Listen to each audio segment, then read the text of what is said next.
intervenir hoy. Lo digo porque si alguna persona tiene la cámara activada y tiene algún problema en aparecer en la grabación, pues simplemente desactive la cámara y ya está, y no aparece su imagen, ¿vale? Era una advertencia que tenía que hacer. Bueno, pues vamos a empezar. Buenas tardes, amigas y amigos, aunque ya antes hemos tenido la oportunidad de charlar un poquito. Muchísimas gracias por participar en la actividad de hoy, una actividad que abre la Semana de la Pobresa Cero, Revolució, ¿vale? Y que sabéis que organizamos desde la campaña Pobresa Cero. Campaña en la que están adheridas más de 180 ONGs, entidades sociales, sindicatos y universidades, y que trabaja desde hace muchos años en la sensibilización, la movilización y la incidencia política sobre las causas de la pobreza tanto en el norte como en el sur global y cómo atajarlas. Este año el lema es Pobresa Cero Revolució, como hemos comentado antes, y hemos creado un test, el test PZR, que seguramente todas conocéis ya y habréis hecho. Esto simplemente es una iniciativa que pretende llamar la atención sobre las desigualdades que esta pandemia no hace más que acentuar y poner en evidencia que la emergencia sanitaria y social afecta especialmente a las personas con menos recursos. Es un toque de atención en positivo sobre la necesidad de reconstruir el mundo desde los derechos humanos y la solidaridad. Es también un toque de atención para que no olvidemos que no podemos volver a la misma normalidad. Es necesaria una redefinición y un cambio profundo y global en el sistema. Hace falta también voluntad política para que se cumplan los acuerdos internacionales en materia de justicia social y se asignen presupuestos suficientes para implementar las políticas sociales que la crisis requiere. Y por último, un toque de atención sobre la necesidad de una transición hacia un nuevo modelo económico enfocado en los cuidados, en la vida digna y la sostenibilidad del planeta. A continuación, os presento a Pere Sánchez Satorre, que es miembro de ATAC y del Comité de Coordinación de Pobresa Cero, que también nos dirigirá unas palabras para contextualizar esta campaña. Adelante, Pere. Muy bien, gracias. Buenas tardes a todos y a todas. En esta breve introducción quisiéramos establecer unas ideas previas que conviene tener en cuenta a la hora de reflexionar y plantearse la lucha contra la desigualdad y la pobreza, y que pueden servir a su vez de introducción a las reflexiones y concreciones que realizarán las personas componentes de la mesa de este debate. En primer lugar, conviene recordar que la pobreza se define como la situación caracterizada por una privación importante del acceso a los recursos para cubrir las necesidades humanas básicas. Incluyen alimentos, agua potable, instalaciones sanitarias, salud, vivienda, educación, trabajo en condiciones dignas, ingresos suficientes, etc. Por lo tanto, la pobreza no se circunscribe exclusivamente a una falta de recursos económicos. Es decir, no es suficiente el criterio tan usado, por otra parte, de un determinado nivel de ingresos, los famosos $2 por día y persona. La pobreza es un fenómeno pues multidimensional, tanto en sus manifestaciones como en sus causas. Por otra parte, subrayar que abordar la pobreza en sus manifestaciones sin incidir sobre las causas que la generan o la mantienen, dificulta avanzar de forma decidida en su erradicación. Las causas que generan y enquistan a veces situaciones de pobreza y desigualdad son diversas, pero con demasiada frecuencia se olvida o no se suele tener sobre la mesa que detrás de las situaciones de pobreza y desigualdad, entendida la desigualdad relacionada con la cobertura de las necesidades básicas para una vida digna, decía, las situaciones de pobreza y desigualdad de las personas al interior de los países y entre los países entre sí, detrás de esas situaciones se esconden también muchas veces vulneración de derechos humanos. Y esta es una cuestión que no suele estar en el debate, ya sea como causa o también como consecuencia. Unas veces la vulneración de los derechos producen pobreza y otras veces situaciones de pobreza producen vulneración de derechos. La humanidad ha ido descubriendo la necesidad de establecer una serie de derechos dentro de su contexto histórico y acordes al progresivo reconocimiento de la dignidad inherente al ser humano. Estos derechos han quedado plasmados en lo que se conoce como Carta Internacional de Derechos Humanos, que incluye un conjunto de instrumentos sobre derechos humanos proclamados por Naciones Unidas en diversos momentos. Cabe citar, aunque ya son conocidas de sobra, la Declaración Universal de Derechos Humanos, en el 48, el Pacto Internacional de Derechos Civiles y Políticos, el Pacto Internacional de Derechos Económicos y Sociales y Culturales, ambos del 76, unos protocolos facultativos correspondientes a estos pactos y otras declaraciones y cumbres de Naciones Unidas referidas a diferentes temáticas. No voy a entrar en el detalle por no prolongar. Existen también compromisos de los gobiernos para avanzar de una forma u otra en la erradicación de la pobreza en todas sus manifestaciones. Podemos recordar pues, la Declaración del Milenio con sus objetivos de desarrollo, la reciente Agenda 2030 con los Objetivos de Desarrollo Sostenible, pero también declaraciones y convenciones sobre los derechos del niño, sobre la no discriminación de las niñas y de la mujer, sobre derechos laborales, condiciones de trabajadores inmigrantes, derechos medioambientales, etc. Lamentablemente, estos compromisos vienen siendo incumplidos con demasiada frecuencia. Hablando de los compromisos, señalar un par de cosas de la Cumbre del Desarrollo Sostenible que tuvo lugar en septiembre del 2015. La Asamblea adoptó con la firma de todos los países la que se ha llamado Agenda para el Desarrollo Sostenible. Que conviene destacar que en el preámbulo del documento se establece como objetivo principal hacer realidad los derechos humanos de todas las personas. La nueva agenda se inspira en los propósitos y principios de la Carta de Naciones Unidas y sus fundamentos son la Declaración Universal de Derechos Humanos, tratados internacionales de derechos humanos y otras declaraciones y cumbres y conferencias de Naciones Unidas. Sabéis que recoge los 17 objetivos, una serie de metas, a destacar la importancia con un carácter integrado e indivisible.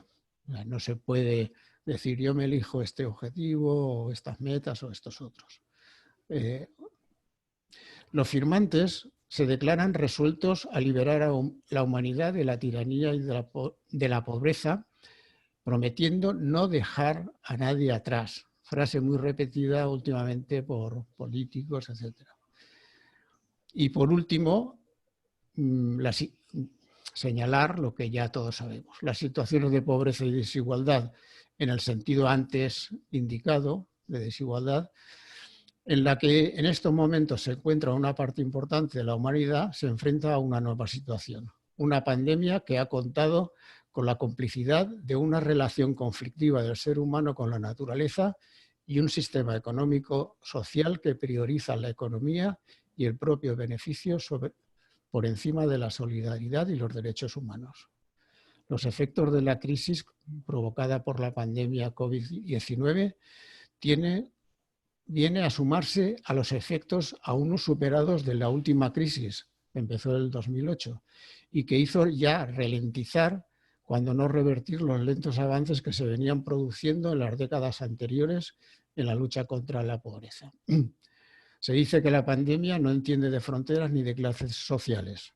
pero sus repercusiones, aunque es cierto que afectan de forma transversal a toda clase de personas, son más devastadores en tanto en cuanto las personas se encuentran en condiciones de mayor precariedad y vulnerabilidad económica, social, laboral o administrativa. Además de pérdidas de miles de vidas humanas y las secuelas que la enfermedad deja en muchas personas, las previsiones que hacen organismos internacionales no son halagüeñas en relación con el aumento de la pobreza y las desigualdades, pérdida de puestos de trabajo, empeoramiento de sus condiciones y el aumento de obstáculos para que los derechos humanos sean respetados para todas las personas y en todas partes. En algunas partes del mundo existe el dilema de trabajar arriesgando la salud o perder completamente los ingresos. Alrededor de 2.000 millones de personas trabajan en el sector informal, es decir, que son personas que trabajan sin contrato y sin regulación que les proteja de sucesos como el COVID-19. A modo de conclusión, no perdamos de vista que siempre que aparece o se profundizan situaciones de pobreza y de desigualdad relacionada con la cobertura de las necesidades para una vida digna, se están vulnerando derechos humanos. Y estos deben ser preservados como establece la Declaración Universal de Derechos Humanos, sin ninguna distinción en razón de raza, color, sexo, lengua, religión, opinión, nacimiento, origen, posición económica o cualquier otra condición. Por ello, como dice uno de los sublemas de la campaña de este año, reconstruyamos el mundo desde la solidaridad y el respeto de los derechos humanos para todas las personas, sin olvidar, importante, exigir a los gobiernos el cumplimiento de los compromisos adquiridos y la valentía para emprender las reformas estructurales y legislativas necesarias. Muchas gracias a todos y a todas. Muchas gracias, Pere. Creo que ha quedado bastante claro un poco cuál era el objetivo y el contexto de la campaña, especialmente este año. A continuación, os voy a presentar a las personas que tenemos invitadas hoy para este diálogo, este conversatorio, y después estableceremos entre nosotras, ¿vale?, ese diálogo que os he comentado antes. En primer lugar, os presento a Santiago Álvarez, que es doctor en Economía Internacional por la Universidad Complutense de Madrid, licenciado en Ciencias Económicas por la Universidad de Valladolid. En ambas ha ejercido la docencia de Economía Política. En la actualidad es también director de FUEM Ecosocial, que seguramente conocéis todas y todos, y de la revista Papeles de Relaciones Ecosociales y Cambio Global. Tenemos también a Mariluz Vicent, que es trabajadora social y doctora en Ciencias Sociales por la Universidad de Valencia. Actualmente es responsable del programa de acogida en Cáritas, que es un servicio de atención sociojurídica en especial dirigido a personas migrantes y que seguramente todas conocéis. Y tiene además una amplia experiencia como formadora y coordinadora de proyectos de voluntariado, también en la atención a mujeres en contexto de prostitución y víctimas de trata. Tenemos también la suerte de contar con Lilian Celiberti, que es activista feminista, fundadora de Cotidiano Mujer, integrante de la articulación feminista Marcosur, del colectivo ecofeminista Dafnia y de la asamblea de colectivos Las Pioneras. Luego nos contará un poquito más sobre su trabajo. Tenemos también la suerte de contar en este conversatorio con Lolita Chávez, que es defensora de la vida, de la tierra y del territorio maya, es feminista comunitaria y portavoz del Consejo de Pueblos Quiché, coordinadora de la consulta comunitaria en Santa Cruz de Quiché en el año 2010, en la que la población rechazó la actividad minera e hidroeléctrica en sus territorios. Y es desde entonces que Lolita está siendo amenazada, perseguida, criminalizada y judicializada por sus acciones en defensa de la tierra y el territorio. Tenemos la suerte de contar con ellas y luego poder contarnos un poquito más sobre sus actividades. Pero antes que nada voy a lanzar la primera pregunta que tenemos para vosotras y para ti, Santiago, que es más de contexto, ¿no? Se dice que esta pandemia, como muy bien ha comentado antes Pedro, que esta pandemia ha puesto en jaque los derechos fundamentales, como el derecho a la educación, a unos medios suficientes para una vida digna, a la atención a la salud, a no ser discriminado. Pero vosotras, ¿hasta qué punto consideráis que es una situación nueva o, por el contrario, como suele decirse, llueve sobre mojado? Empecemos por ahí, si os parece. La que queráis, podéis empezar, no tengo ningún problema, la que le apetezca iniciar y cortar el... ¿Lilian? Eso es, muy bien, venga.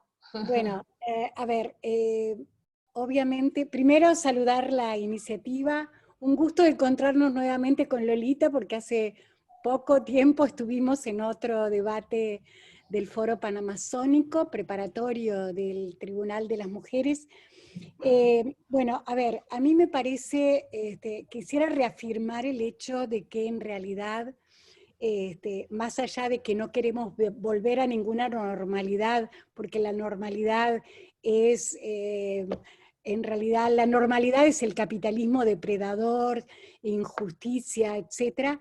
También es cierto de que no podemos minimizar la aceleración de efectos que tiene la pandemia, que ha tenido la pandemia sobre nuestras realidades, y lo digo desde un país en el cual su impacto ha sido sin duda minoritario en relación al resto de los países de la región, ¿no? En Uruguay prácticamente tenemos en este momento 45 personas que fallecieron por pandemia y no han pasado los contagios de 200, o sea que estamos hablando de un impacto bastante reducido. Sin embargo, para poner solo un ejemplo, la brecha educativa ha sido tremenda. Mientras la educación privada ha vuelto a la presencialidad de manera total y permanente y se mantuvo, se mantuvo durante el alejamiento, la suspensión de las clases de manera virtual. No pasa lo mismo con la educación pública y tenemos un nivel de desafección que por primera vez llega en la primaria a niveles mayores del 25%. Entonces esto plantea ya desde el pique un efecto social muy significativo para quienes asisten a la educación pública. La presencialidad, si bien está recuperada, es solo un promedio de 12 horas semanales frente a las 20 que promedio, porque las hay con menos tiempo. Entonces, sin duda, hay un efecto también en el mercado de empleo, la proliferación de asistencias sociales autogestionarias como ollas populares, etcétera, que se sostienen sobre la base de la solidaridad, mientras que desde el gobierno que cambió, asumió en el mes de marzo, unos días antes de la pandemia, se profundiza una visión neoliberal y mercantil de las políticas públicas. Entonces, sin duda que llueve sobre mojado, podríamos decir, y profundiza un efecto de exclusión y de expulsión en el sentido que define Saskia Sassen, que me parece muy radical en el sentido de expulsión de niveles de ciudadanía muy precarios, como existen en las zonas urbanas y casi inexistente en las zonas rurales, que que en el caso de Uruguay es un proceso de expulsión permanente por los modelos sojeros y de la agroindustria en el campo. Entonces, para no tomar más tiempo, diría, sí se profundizan y también se profundiza una visión que deja de lado lo ambiental como causa de qué manera estamos consumiendo, produciendo en este sistema capitalista que genera el cierre, digamos, de las personas en sus propias casas, con todo lo que eso tiene efectos también en términos de violencia, y sobre lo cual desarrollaré en una próxima instancia. Muchas gracias, Lilian. Santiago, quisiera preguntarte concretamente a ti. Con frecuencia se oye decir desde algunos entornos, sobre todo políticos, que la COVID, en lo relativo a sus consecuencias, afecta por igual a todas las personas. Es un mensaje como que es muy recurrente, ¿no? Esta pandemia afecta por igual a todas las personas, sin hacer distinción de países, de pueblos, grupos sociales. Pero la realidad de lo que está ocurriendo no parece apoyar esta afirmación. ¿Cómo lo ves tú? ¿Qué está pasando realmente? ¿Se puede hacer esta afirmación así? Bueno, antes de nada quisiera saludar, obviamente, a todas Muy y a bien. todos, y sobre todo es un placer compartir, bueno, estos momentos con Lucía, con Mariluz, con Lilian, con Lolita, contigo también, Isa, y con todos los que Gracias. participáis en esta campaña. Bueno, yo creo que ya Per incluso en su contextualización nos lo ha puesto bien claro, ¿no? Es evidente que los efectos de la incidencia y tanto los efectos de la respuesta son completamente desiguales, asimétricos y provocan una profundización de la desigualdad, ¿no? Entonces, si bien es cierto que las enfermedades infecciosas en principio no conocen fronteras ni barreras ni clases sociales, esa es la media verdad de lo que se nos cuentan, porque luego vemos efectivamente que la incidencia y la respuesta sí generan efectos asimétricos o desiguales. ¿Y por qué? Bueno, pues yo creo que porque en el fondo se nos transmite una idea de lo que es la salud y la enfermedad que es errónea, ¿no? Sobre todo cuando se trata de enfermedades infecciosas. La salud y la enfermedad es un proceso también social.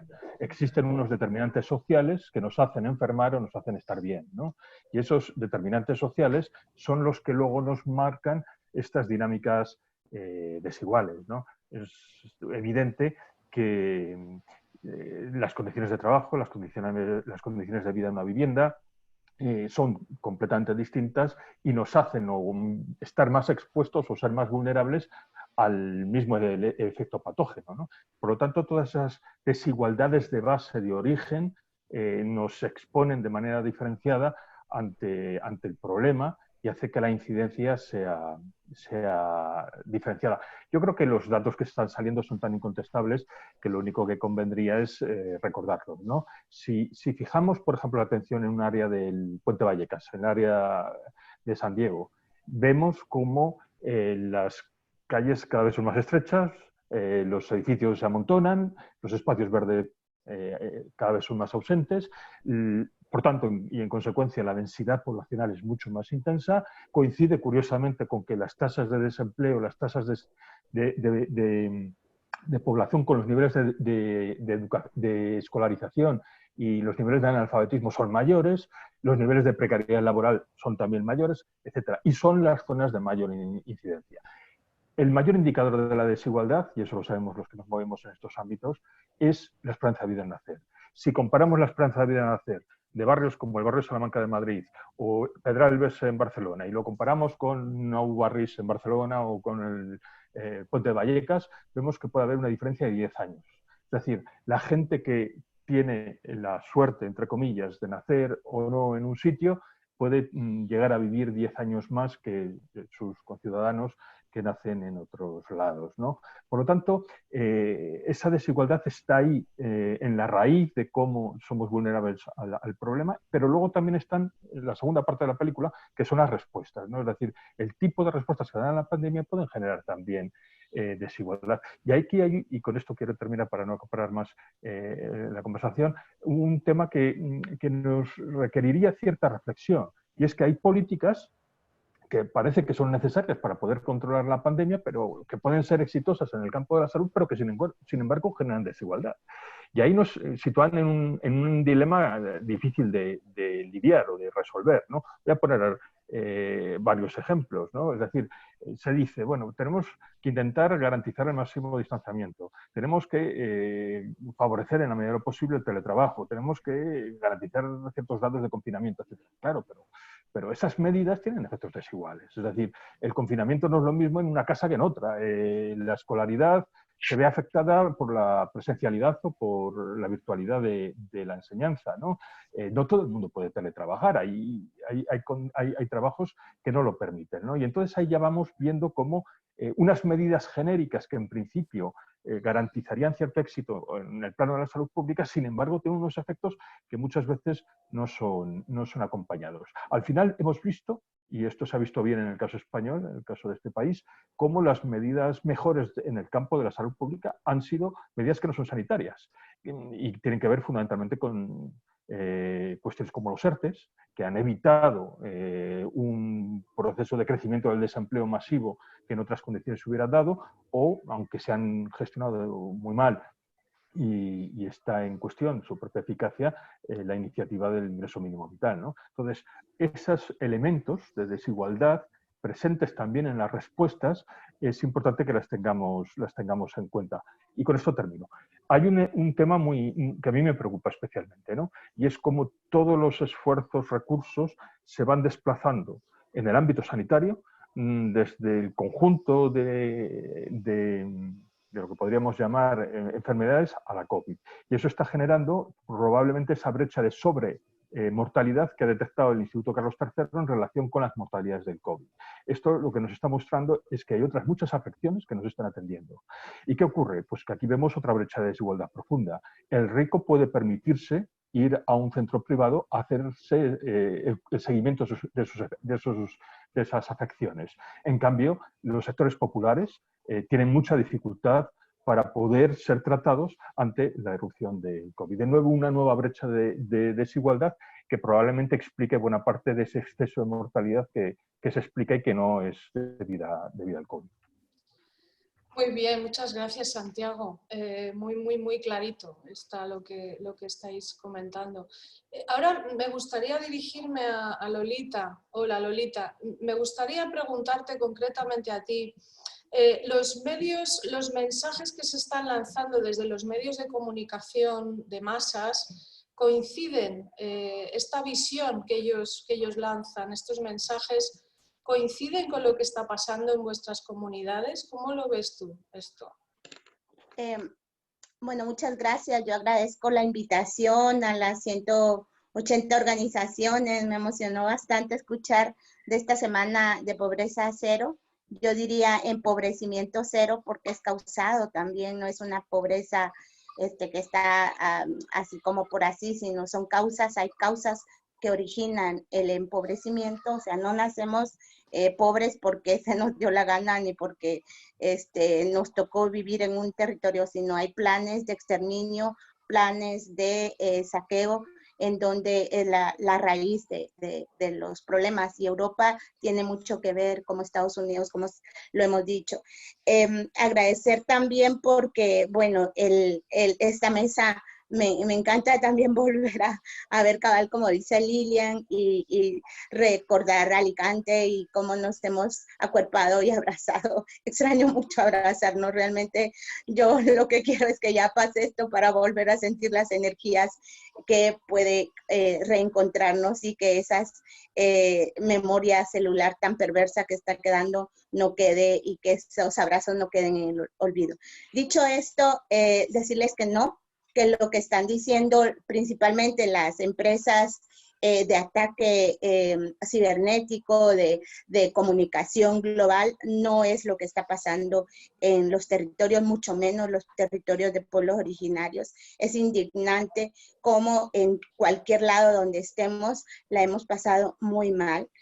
Decirles que sí, que obviamente este problema está afectando a todas. O sea, yo también mi expresión de reciprocidad para todas las personas que han perdido a sus seres queridos y no les han podido tener como toda esa expresión del duelo, no hayan pasado el duelo, porque eso también lo hemos dicho, los pueblos originarios, que ni ese derecho a un duelo digno hemos tenido. Aparte de ello, de que a todas y todos ha sido afectado, o sea, no es lo mismo. Y esto tiene que quedar muy claro. No es lo mismo que personas con privilegios o con derechos o como se les quiera llamar, pasen una expresión de pandemia con lo que los medios de comunicación nos dice, por ejemplo, el quédate en casa. Esa expresión pandémica, enfrentarla sin agua, sin trabajo, sin alimento, sin casa, sin energía eléctrica. Es realmente una injusticia, es una profunda expresión racista.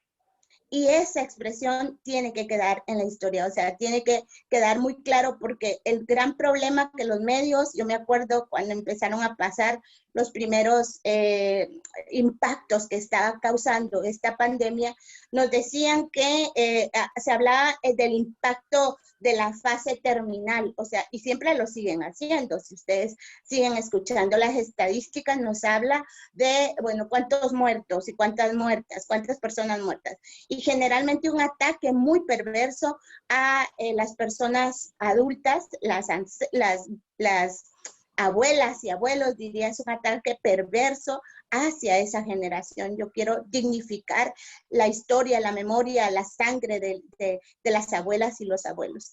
Pero también un ataque perverso hacia los niños y las niñas. Y esa es la fase, como el tenernos miedo entre nosotras, eso es lo que comunica. Pero realmente pasarla, o sea, pasarla, por ejemplo, hacer énfasis en lo que hemos vivido las mujeres en relación a, por ejemplo, las emergencias sobre los cuidados. Estos detalles, estos aspectos no están siendo tomados en cuenta. Los roles, tanto los roles de los estados como los roles de los hombres, estos roles, por ejemplo, del quédate en casa. Hemos dicho que siempre las mujeres nos han no solo insistido, insinuado, sino perversamente con enfoques muy, muy fuertes de quedarnos en casa. O sea, eso es como esas prácticas han sido prácticas patriarcales que nos han metido a la casa.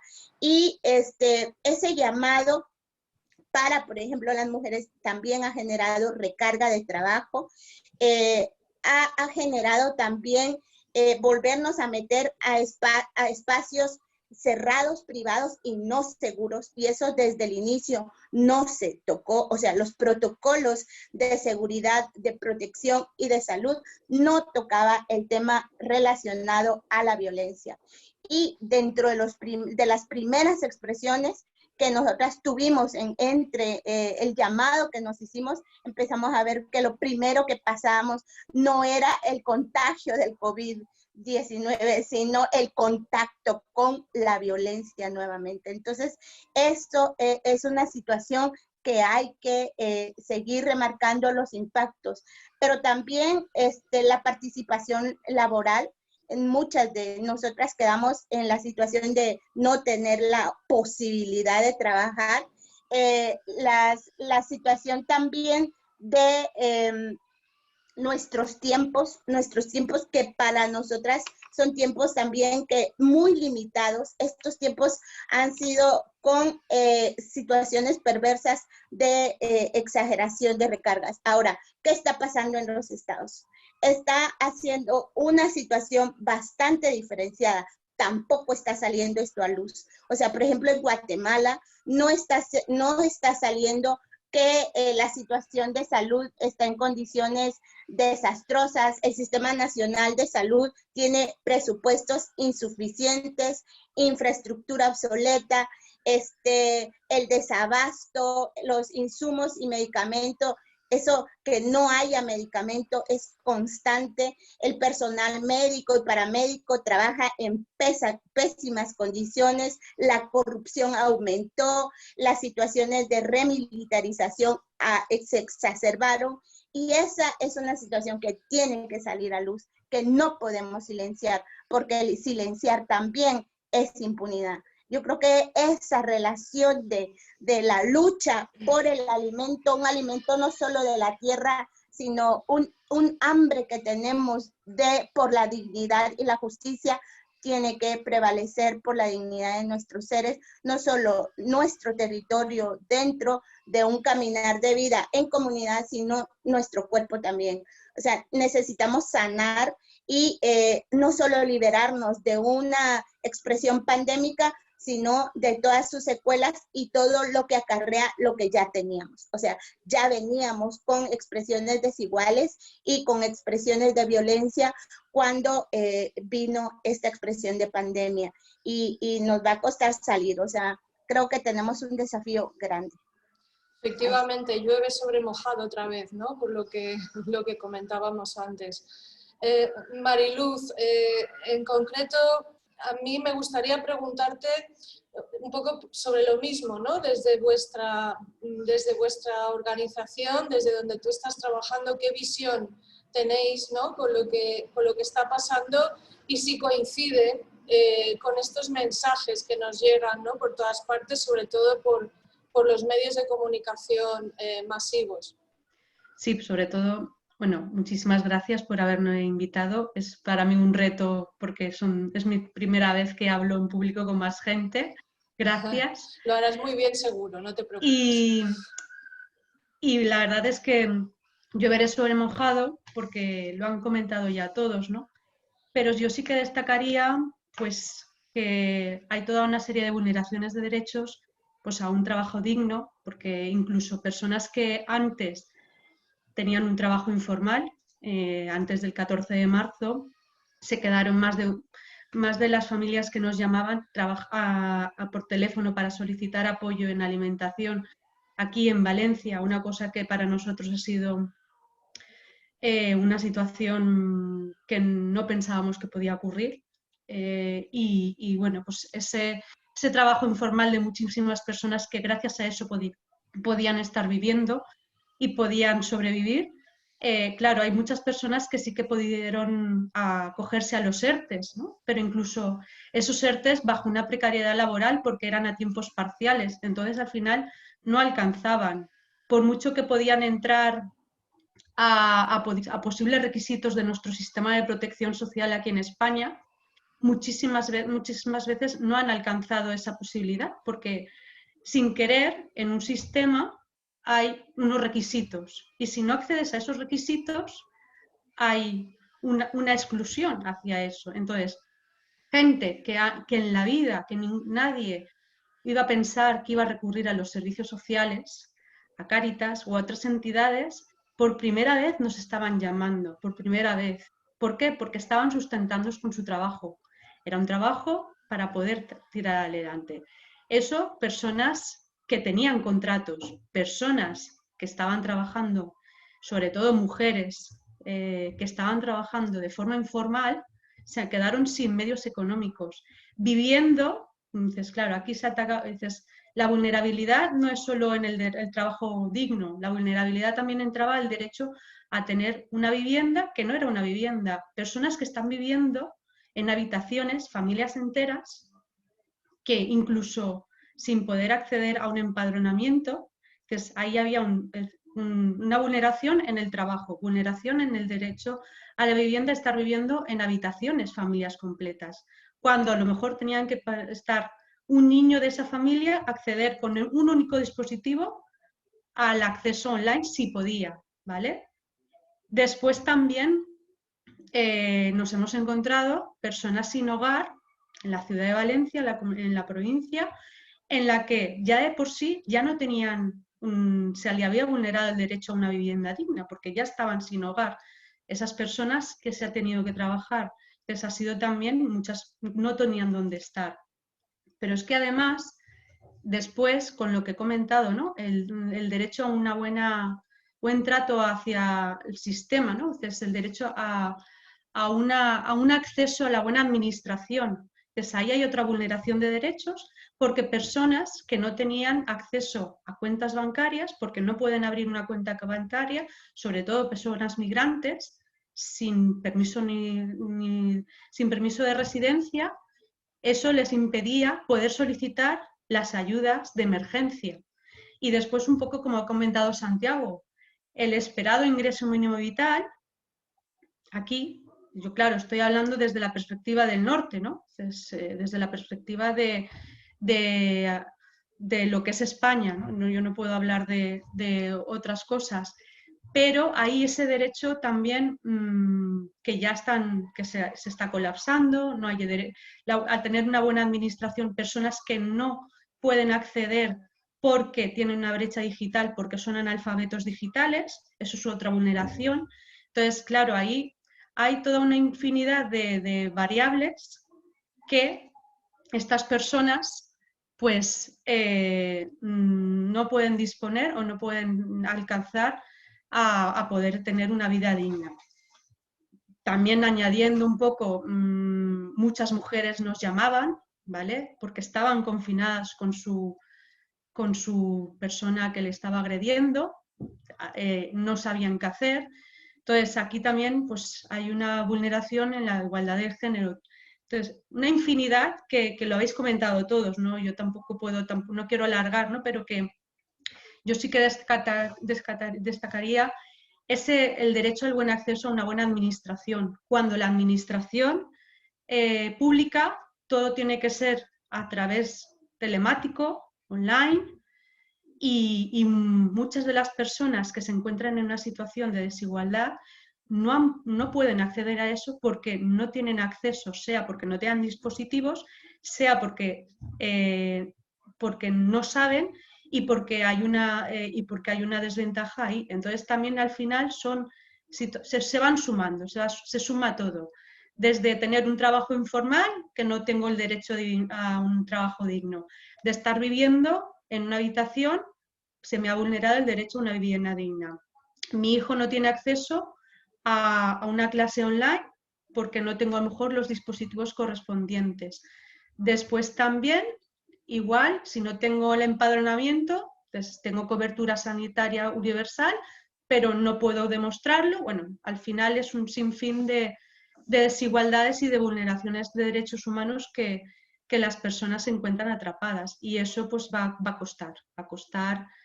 Ya llueve sobre mojado y veremos por dónde vamos a continuar.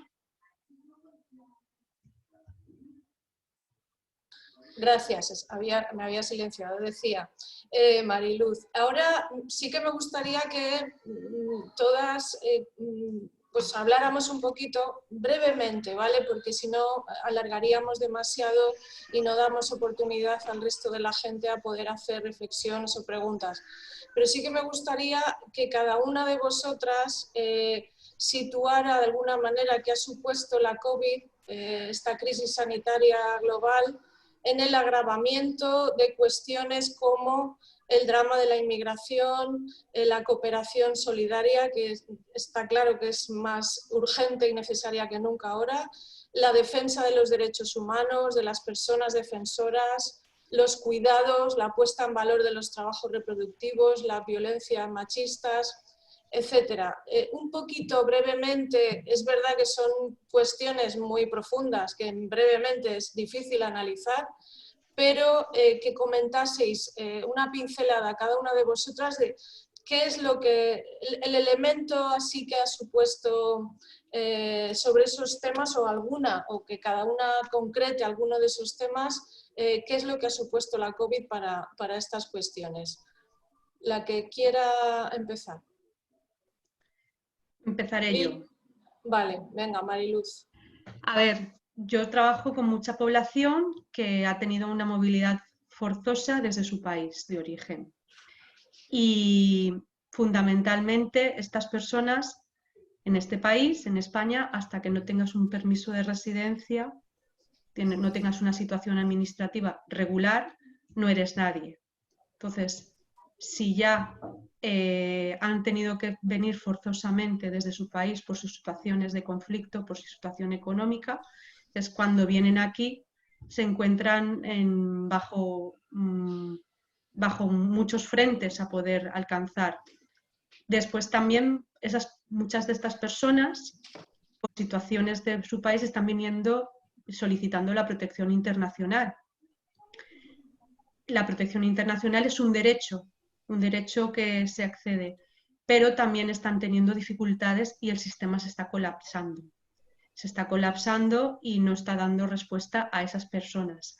Eso quien pueda acceder a ese sistema, al sistema de protección internacional.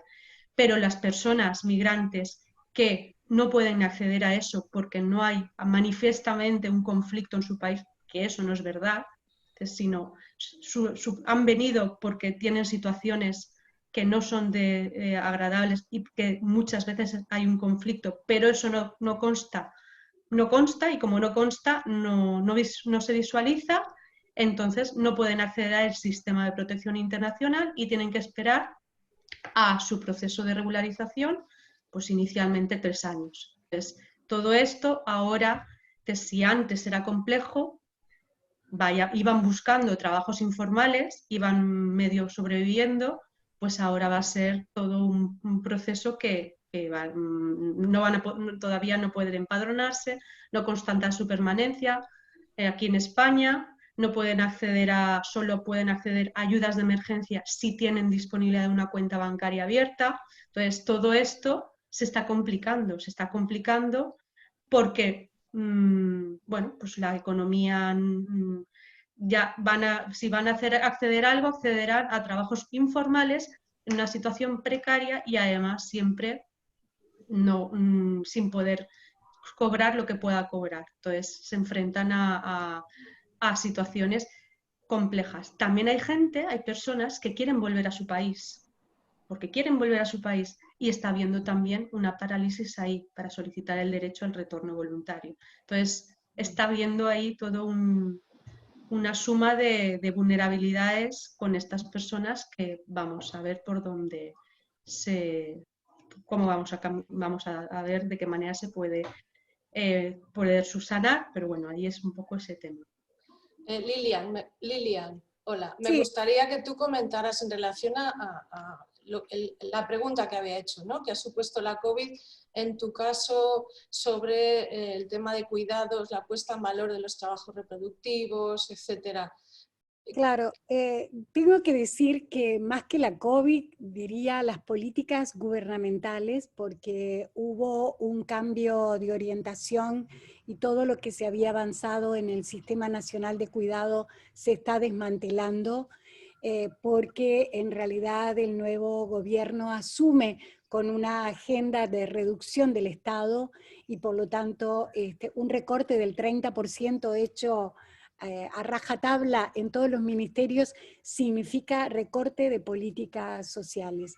Y dentro de eso hay, en realidad el tema de los cuidados tiene que ver con que las mujeres particularmente tenemos una pobreza de tiempo y está expresada nuestra pobreza en los tiempos que dedicamos a cuidar, que no puede ser sustituido por el mercado, y por lo tanto requiere, y eso está relacionado con lo que decíamos antes, no es solo algunos sectores, sino que si hoy las niñas y niños van a la escuela 12 horas a la semana, el resto del tiempo la gente, ¿cómo hace para ganar un sustento que le permita vivir en estas condiciones capitalistas actuales? Entonces, hay una lógica que se retroalimenta porque no es solo adjudicarlo al COVID, sino a cómo el Estado, los estados,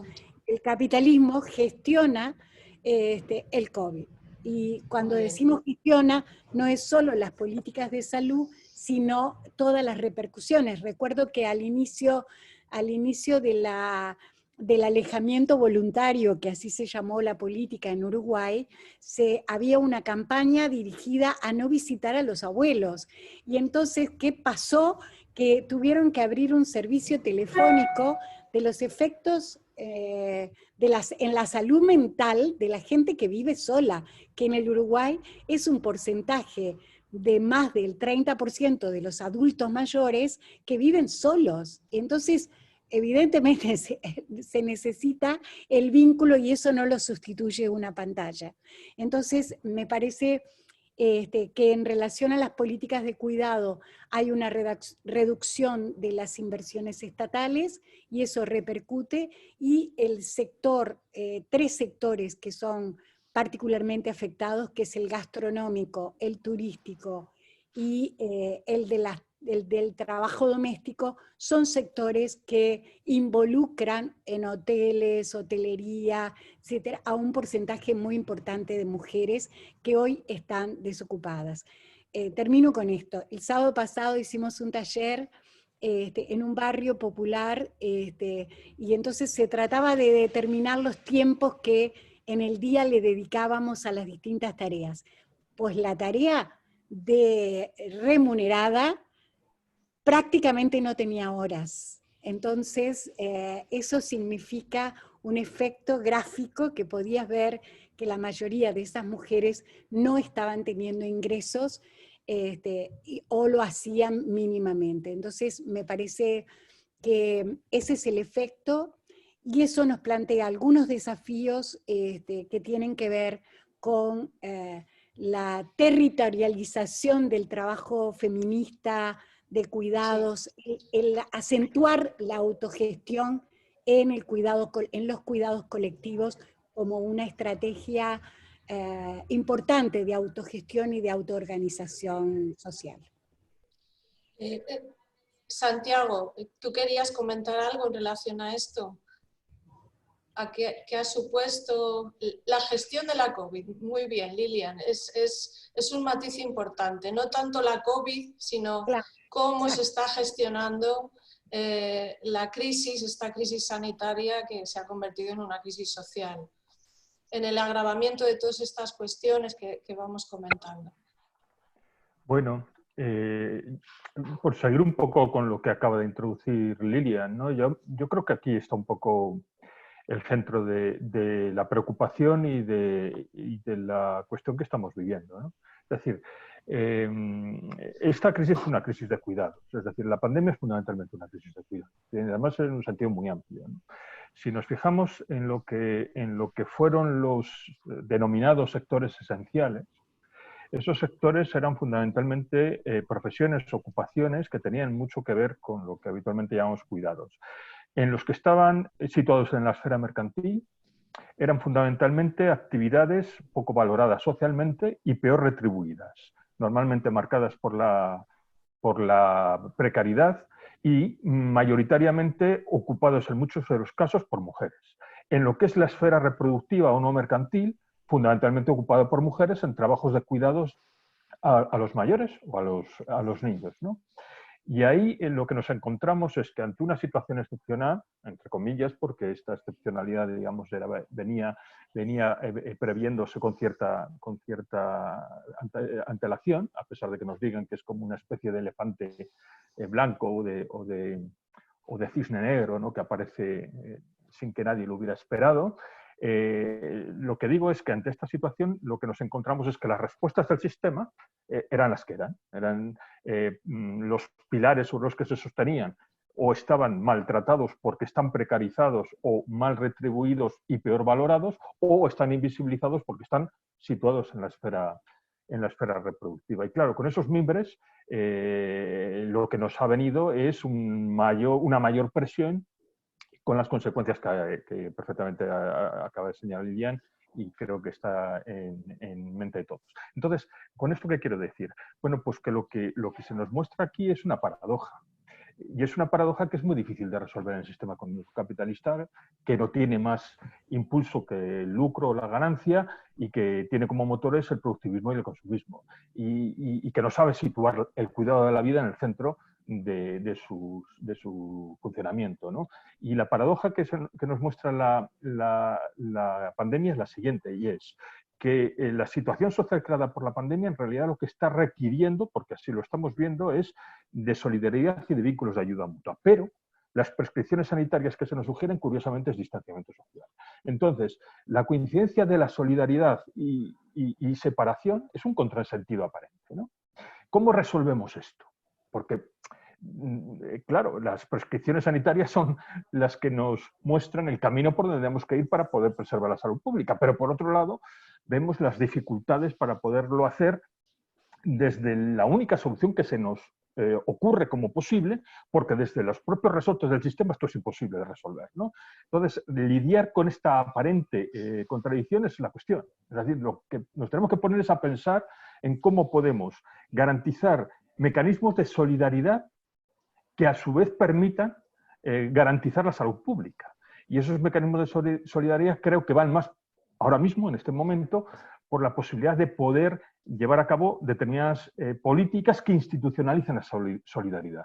¿Esas políticas cuáles serían? Pues me temo que aquellas que permitan pues garantizar la continuidad de rentas de la gente que se ve afectada, que garantice el apoyo a las familias, a los niños en procesos de escolarización, a los mayores, repensar institucionalmente todo el sistema de cuidados a los mayores, etcétera, etcétera, ¿no? Es decir, son elementos más estructurales que no únicamente la apelación al apoyo y a la cercanía entre las personas, que ahora mismo pues, se ve dificultada por la situación de pandemia. Muy bien, Santiago. Lolita, ¿algo que añadir a lo que han comentado en relación a esto? Bueno, yo creo que también yo quisiera hacer énfasis en lo que estamos pasando las defensoras y los defensores de los derechos humanos y de los territorios. De acuerdo a los registros que llevamos dentro de la Iniciativa Mesoamericana de Defensoras de Derechos Humanos, es impresionante cómo bajo el paraguas COVID-19 las alertas aumentaron. Alertas por los ataques en relación a nuestro accionar como el derecho a defender derechos. O sea, aparte de que no tenemos derecho al agua, al alimento y todo lo que ya mencionaba, el derecho a defender derechos está siendo muy vulnerable, muy atacado, muy perseguido y muy criminalizado. Y esto, por ejemplo, puedo mencionar uno de los datos. En Guatemala, solo del periodo de enero del 2020 a abril, se dieron 157 agresiones o ataques a defensoras y defensores. Solo en el mes de marzo se dieron 60 ataques. Ahora, el mes de marzo yo lo refiero porque fue el mes en donde también se dio toda la expresión del confinamiento, de todos esos protocolos que se impusieron, pero se impusieron a mano armada. Y esto es indignante para los pueblos y para las comunidades que tratan de dar una solución inmediata, una propuesta inmediata comunitaria a la situación COVID-19.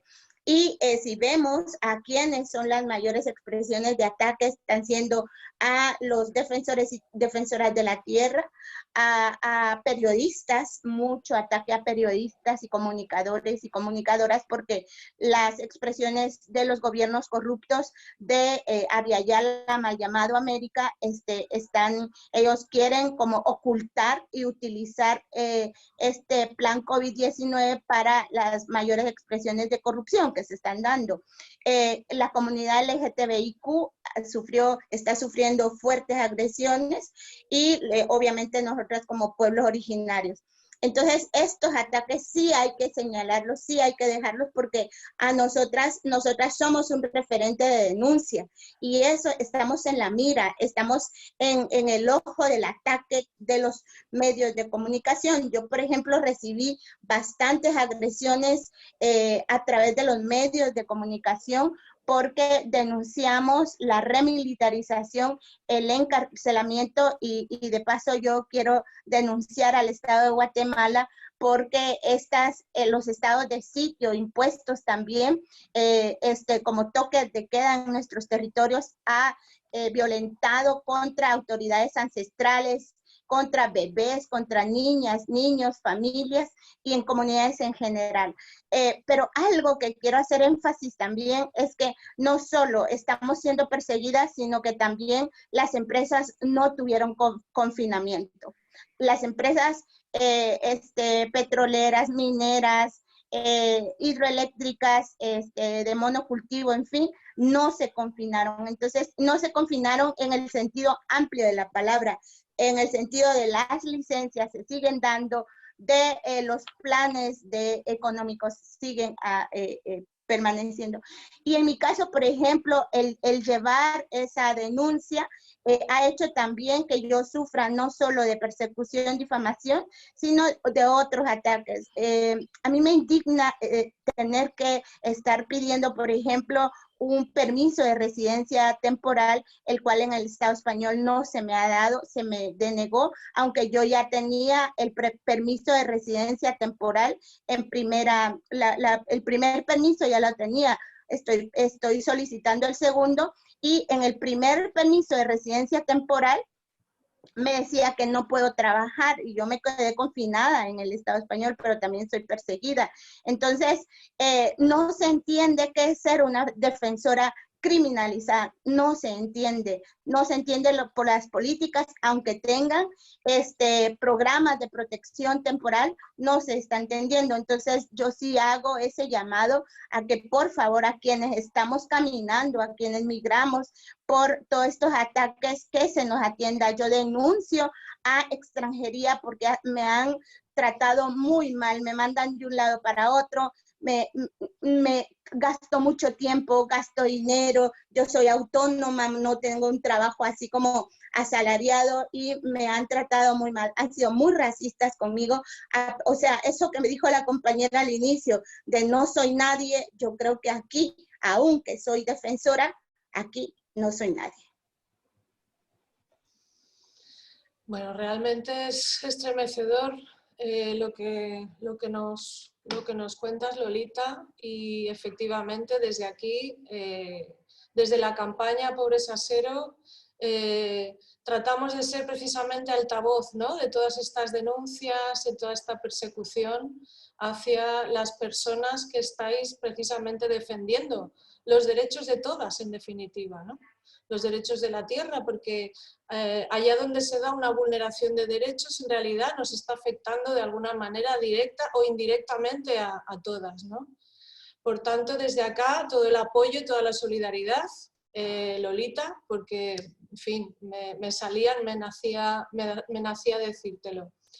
Por último, vamos ya a ir cerrando este diálogo, este conversatorio, tratando de dar una esperanza, ¿no?, una visión más positiva, de intentar pensar brevemente en qué oportunidades creéis que nos brinda esta situación y, en todo caso, qué retos, ¿no? Entonces, cada una de vosotras comentad algún reto que se os ocurre o alguna oportunidad que se os ocurre que se nos brinda con esta situación, ¿vale? Empezad la que queráis. Empiezo yo. Venga, Lilian. Bueno, en realidad, como decía antes, inauguramos en marzo de este año, unos días antes de la pandemia, un espacio público de uso cívico, que es el primer espacio decididamente público feminista en la ciudad de Montevideo. Y desde allí, ahora, después de meses que no pudimos hacer nada, estamos planificando algunos ejes que tienen que ver con la articulación entre feminismo y ecología, promoviendo un espacio de mercado agroecológico, pero también de promoción de un espacio virtual que las nuevas expresiones feministas han generado, que se llama la mercada feminista, justamente para poner allí los servicios que van desde pequeñas cosas. Me ofrezco en bici a retirarte o pagarte una cuenta, desde eso a arquitectas que venden sus servicios. Entonces, tenemos ahora unas jornadas el 6 y 7 de noviembre, que son las 8ª jornadas de debate feminista, donde se va a instalar la Mercada, y estamos trabajando para articular con la red de agroecología un espacio permanente de articulación, que significa, en realidad, como decía antes, también generar espacios de cuidados colectivos, compartidos, es territorializar nuestras demandas y luchar también para enfrentar la violencia de género en todas sus expresiones. Y quiero decir que en estos últimos 2 meses han salido, en particular con las jóvenes, con un hashtag, por ejemplo, denunciando varones carnaval, varones rock, varones políticos, varones sindicalistas, y no han dejado títere con cabeza. Es decir, al patriarcado las jóvenes le dan duro. Y yo creo que eso duele, porque tenemos una cultura patriarcal que está inmersa también en nuestras organizaciones, y claro que duele, pero sin embargo, para que nazca una nueva sociedad es necesario romper esas lógicas, y bueno, y me parece que hoy hay un pujante movimiento muy plural, muy diverso, con todas las realidades y tensiones también, pero que nos hace fuertes, y bueno, creo que ese es un mensaje de esperanza. Necesitamos generar alianzas profundas con otros sectores. Eso quiere decir que la alianza es de ida y vuelta. Es con la agroecología, pero también con los productores agroecológicos antipatriarcales, digamos. Muy bien, Lilia. Lolita, ¿tú? Sí. Retos, oportunidades en positivo. Vamos a acabar con una esperanza este diálogo. Yo creo que nosotras como defensoras también, y feministas comunitarias y feministas de la Via Yala, yo también voy por la línea de feministas. Estoy muy enamorada del movimiento feminista mundial porque me ha dado mucha inspiración. Yo aprendo casi mucho de los feminismos del mundo, y yo creo que somos una oportunidad. Creo que al encontrarnos cuando pasamos nuestros duelos, nuestras enfermedades, incluso lo de COVID, siempre he visto que las comunidades, las defensoras, siempre sacamos nuestras medicina ancestral. La medicina ancestral ha vuelto con nosotras. Muchas no conocían, nosotras hemos caminado un poco. Yo desde los 7 años caminé con medicina desde nuestras ancestras, y eso está volviendo, y ya me están haciendo más caso cuando les hablo de todas las plantas, cuando les hablo del ajo, del jengibre. Y creo que esos 2 caminos de elevar el sistema de defensa, elevar el sistema inmunológico de nuestro territorio cuerpo, pero también elevar el sistema inmunológico de la madre tierra, de la naturaleza. O sea, tenemos un gran desafío, una gran oportunidad de que quienes podamos trascender y que podamos sobrevivir de este COVID, podamos volver a abrazar la tierra. O sea, volver a la tierra es una oportunidad. Y yo veo también en donde camino que en Europa se ve así como que se dice, no, Europa esto, Occidente y esto, pero cuando veo gente linda que está regresando a la tierra, eso me encanta mucho. Yo les animo a que regresemos a la tierra, a volver a sembrar nuestro alimento, a creer en nuestra medicina ancestral, no como una creencia así como sin ciencia, sino a tener la conciencia cósmica. Y otro de los desafíos es que nos quitemos el tapabocas en un poco tiempo, y que liberemos nuestra voz, y que nos abracemos. Creo que no se nos olvide el abrazo colectivo. Por favor, yo creo que Europa tiene que aprender de Via Yala, que nosotras en donde nos hemos encontrado nos abrazamos, estemos donde estemos. Creo que eso, y yo agradezco profundamente a todas las organizaciones que no nos han dejado solas ni solos a los pueblos, aunque sean atacados por los mismos presupuestos del Parlamento Europeo, de la Unión Europea, yo saludo a las organizaciones que aún han vuelto a hacer como toda esa genialidad de generar otros procesos para la reciprocidad que le digo yo y que es solidaridad. Gracias. Muy bien, Lolita. Mariluz, Santiago. Yo comentaría, añadiendo un poco en suma de lo que ha dicho Lilian y Lolita, pues al final lo que funciona es lo local, es políticas de cooperación y participación local, desde una perspectiva feminista, porque ahí hay toda una serie de valores que siempre se nos ha acuñado a las mujeres, pero esos valores no tienen nada que ver con la mujer, pero sí con la empatía, el abrazo, la solidaridad, esa parte pero sobre todo desde lo local, ¿no? Una economía desde lo local, volver a esa política mínima de local, porque es donde hay procesos de cooperación. Creo que es la mejor manera de tener ese valor y de que las personas podamos participar y tengamos ese proceso de voz y de voto dentro de lo local, porque es la única manera que después eso pueda alcanzar a más cosas. Después también plantearía pues, si hace una renta universal, es una renta, no un ingreso mínimo con unos requisitos, sino sí apostar una renta universal en la que todo el mundo tuviese acceso, y eso facilitaría también a las situaciones de emergencia. Y darle valor también al cuidado. El cuidado, como gracias al ecofeminismo, nos está enseñando mucho, que se había dejado a un lado porque formaba parte del hogar, formaba parte de las labores. Entonces, esa parte, esa importancia, desde lo local y hacia una incorporación de lo que es el cuidado dentro de nuestro sistema.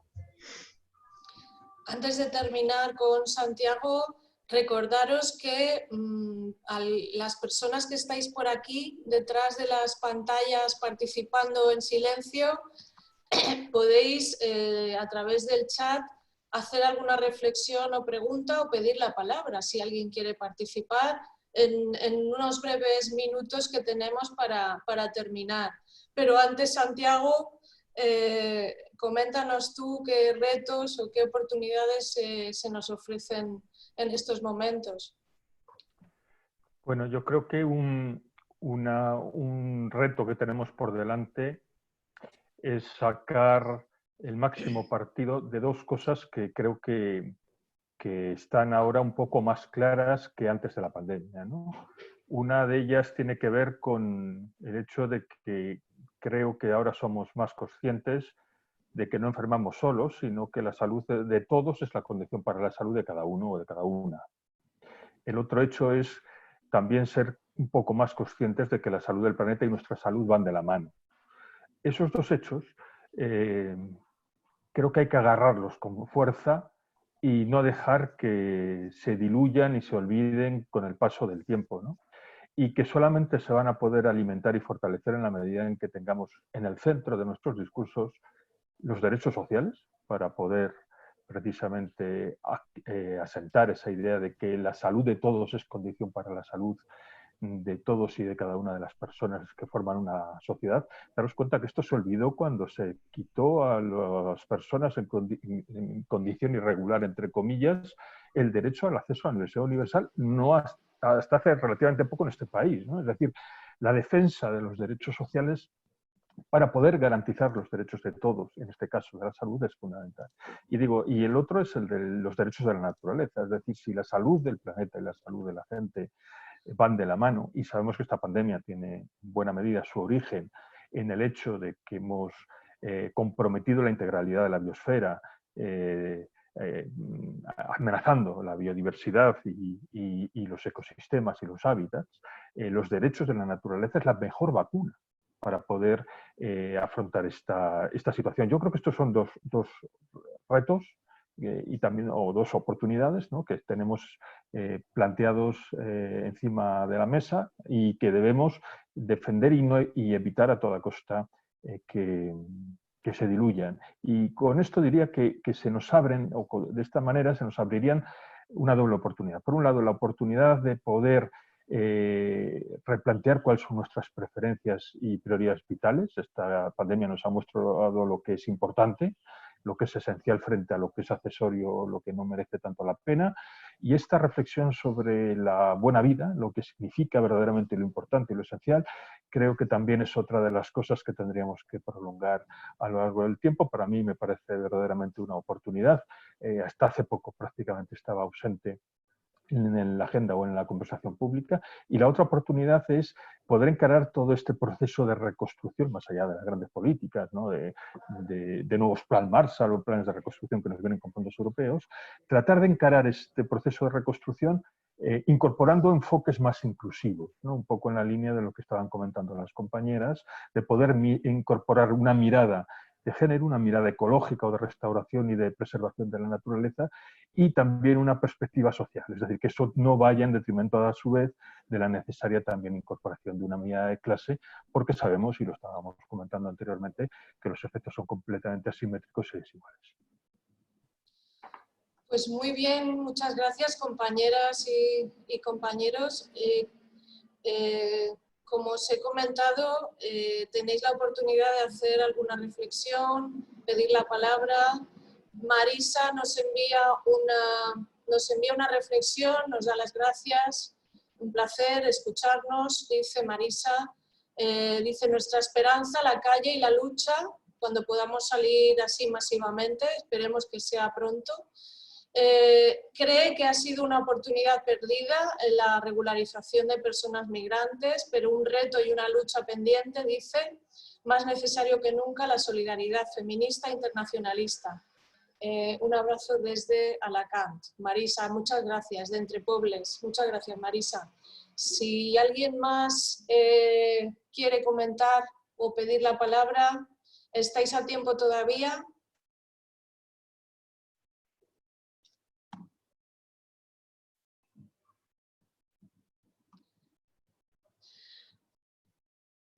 Bueno, pues parece que nadie más se anima a comentar.